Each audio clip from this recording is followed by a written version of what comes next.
Hey guys, we have an ECM from a Subaru, what is it, 2019 Subaru Outback 3.6R Limited. See that okay? This is from a shop, and they say that the fuel pump is on all the time, so they narrowed it down to pin 63 on one of these connectors. Which is, let's see, fuel pump relay control signal.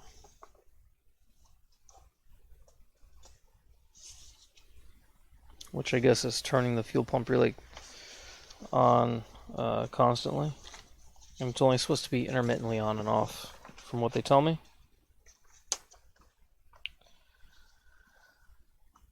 Okay, so what we're doing is we got this thing apart. Kind of pain in the butt. They use like RTV or silicone or whatever. It's some kind of RTV. We heated up the outer case and then gently pried it apart with a screwdriver. We got the board out, and based on the pinouts over there on that sheet, we found that pin 63 is right here. Pin 63 is right there. Okay.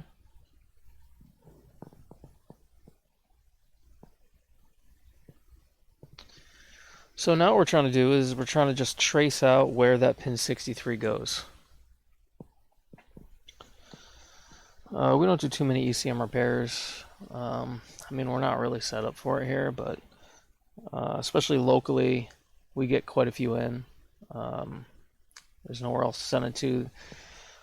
These ECMs, I know this one in particular, the shop owner told me that they're like 6 months out for ordering one, so if we can fix this for them, that'd be great. It'd help them out a lot. So yeah, just tracing connections basically. So pin 63 is right here. And we're just testing continuity.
Hey guys, so what we did is we applied 12 volts to the board to get it to fire up. We found the positive rail on the ECM and negative rail. Simple way to do that is check your caps. So let's see.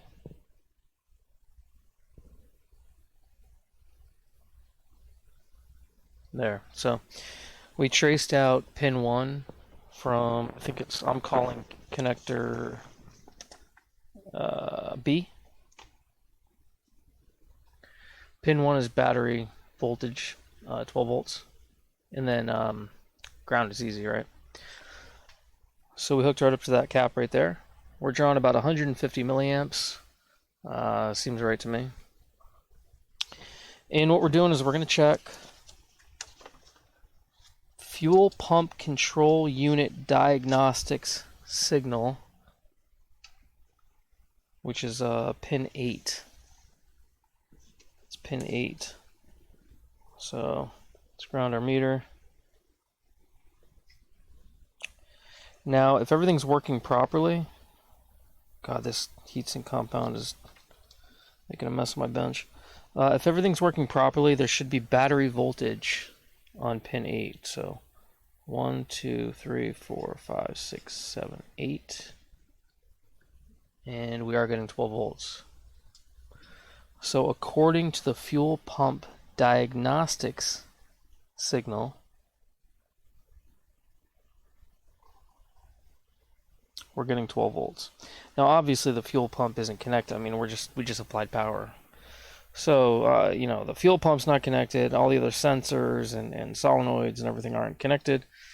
But I wanted to know if there was a problem on the board itself. So what I'm thinking is, if nothing is connected, just purely power, and there was a problem with one of the microcontrollers on the board itself, or a driver or something like that, like let's say one of the microcontrollers had some sort of short internally, and that's pulling the control signal to ground, which is the symptom the tech is having. Their fuel pump control signal is ground potential, which according to him, if it's ground potential, that's kicking the relay on and leaving it on. So I checked that on the board. It is not shorted to engine ground.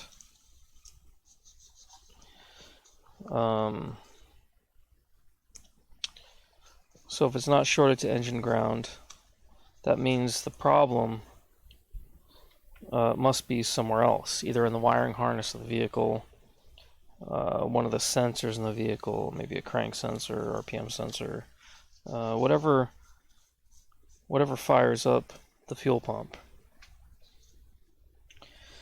But I know because all that junk is not connected here, nothing else is connected, purely power, I sort of take all that other stuff out of the equation. Of course, it doesn't make it any easier for him because there still could be a bunch of things going on in the car itself. Like I said, the harness, sensors, with this unit. We already figured that there's nothing visually burnt up on the board. Under the microscope, everything looks fine. And we are getting that 12 volts from the diagnostics pin, which leads me to believe that there may be no issues on this board at all. Alright, so this is actually the next day. Just wanted to give a quick update on the ECM. On the bench, we couldn't find any issues. There was no burnt up components. For the limited testing we did on the bench, we couldn't find any problems. We actually brought this back to the customer's garage, and we worked with them for, maybe an hour or more, a couple hours, just troubleshooting the issue they're having in the car. Just some, detailed diagnostics, troubleshooting. And we actually came to the conclusion that the FCM is defective. The fuel, I believe it's fuel control module, fuel pump control module. The module that turns the fuel pump on and off. What was happening is the fuel pump control module was heating up. The reason it was heating up, after we tested and I used the garage's scope and we analyzed the output of the fuel control module, there's supposed to be a duty cycle coming from the ECM. The ECM sends out a specific duty cycle, which just means it's going to turn it on and off a certain amount of time. The faster it turns on and off, the more times the pump will be on within a second, if that makes sense. Just like if you have a light bulb, it's flashing at, let's say 60 hertz, it's going to appear brighter than if it flashed at 25 hertz. It'd be half as dim, right? It'd be half as bright. Because the on time is longer, right?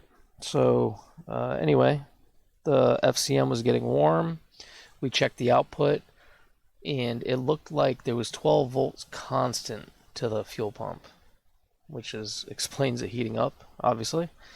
And that's not right. There should be some sort of duty cycle. When you look on a scope, there should be a high, meaning it's on, and then boom, low, off.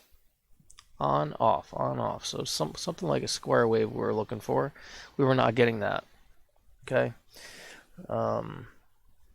So we did some more tests. According to the specs, there was supposed to be a certain pressure on the rail, depending if it's idle or if it's wide open throttle. We checked the pressure, tapped into the fuel rail, and saw that it was max 50 psi all the time, which is over spec, even for wide open throttle. It's supposed to be like 44 or something like that. So as another test, we disconnected the FCM completely, and we applied 12 volts to the fuel pump directly, and it gave us the max 50 psi. So that's another indication right there. There's no duty cycle happening. It's just constant 12. One more thing we tried is the fuel pressure regulator. There's a little screw on top, and depending on how far the screw is out, there's like a little bladder in there, depends the pressure on the rail. So we tried adjusting that or pushing that screw in order to get max pressure, and that, again, verified max pressure on the rail. So everything points to FCM being defective. So I left the shop, and we agreed that the FCM is defective. They're going to have to order an FCM. And the shop owner contacted me, texted me, and said, "Oh, hey, I found the sheet I was looking for, and it showed the square wave we were supposed to be seeing on the FCM." So it's like, oh, great. Okay, so can you take your scope and check the data line coming out of the ECM going to the FCM, and that line is the fuel control line. Okay, that line we're looking at, that pin 63. He checked it, and there's our duty cycle. Perfect. So that 100% proves that the 59, I think it was like 59 hertz or something like that, is coming into the FCM, okay? But a constant 12 volts is going out, okay? So that proves that the ECM is functioning properly, because he monitored that duty cycle coming off the ECM, going to the FCM, and then from the FCM to the pump, static 12 volts, boom. Okay, FCM's bad. So if you guys have a Subaru Outback and you're having some weird issues, it's throwing all kinds of codes related to like the camera sensors and all kinds of weird stuff, and if you turn the key, this is actually push start, so if you have the key in the on position, you should only hear that pump for, I think it's like 2 seconds. If you hear that pump whining the whole time, and if you check pressure on your rail, okay, you turn the key, you'll see the pressure spike up. Release the pressure in your fuel pressure gauge, okay, you should see that pressure drop back down. If that pressure is constant, your fuel pump is on all the time. Check the FCM. It's very hard to get to, or it's kind of tricky to get to. It's in the back hatch. If you're looking at the back of the car, back hatch, it's to the right, up inside the body panel. It's a small module. It's a heat sink on the back, a full heat sink, and there's one bolt holding it in. And yeah, guys, check that out. It was a pain in the butt, but it was good. I'm glad we did it. It was super productive for him, and I learned quite a bit also. If you have any questions, guys, shoot me an email, rudolphrepairs@gmail.com. Otherwise, good luck, and hope you get your Outback back on the road.